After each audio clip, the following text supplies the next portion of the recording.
When we can't see our students, we have to learn how to measure interest, confusion, understanding in ways other than the visual cues we are so used to.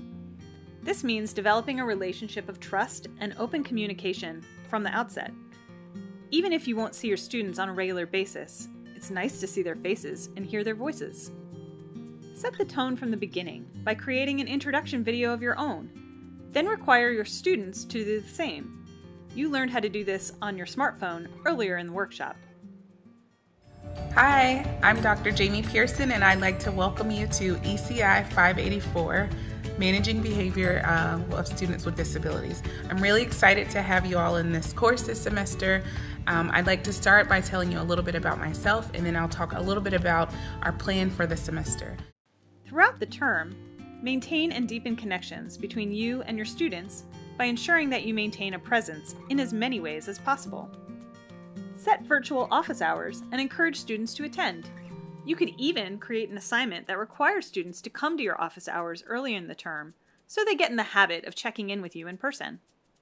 Or create a coffee hour to encourage students to stop by for informal conversation with you and other students.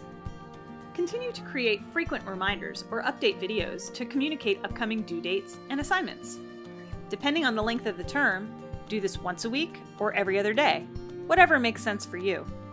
These videos are also places where you can let your human side show by injecting your personality with your own brand of creativity and playfulness. You can maintain boundaries and still show your students that you have interests outside of work. Don't be afraid to experiment a little. Asynchronous tactics. Make sure you're a presence in any online discussion forums or other asynchronous class activities. Just like your in-person courses, this requires an intentional, delicate touch to maintain the right balance between giving your students the space to solve problems and come up with their own ideas, and making certain they don't wander too far astray. Synchronous tactics. Create a presence in your video conference discussions, including breakout rooms, by monitoring the discussions in order to make sure students don't stray too far from the topic. Model effective communication by answering emails within the time that you promised in your course policies, and by giving timely feedback on assignments. When you assess student work with quizzes and assignments, make sure that your feedback is as timely as possible.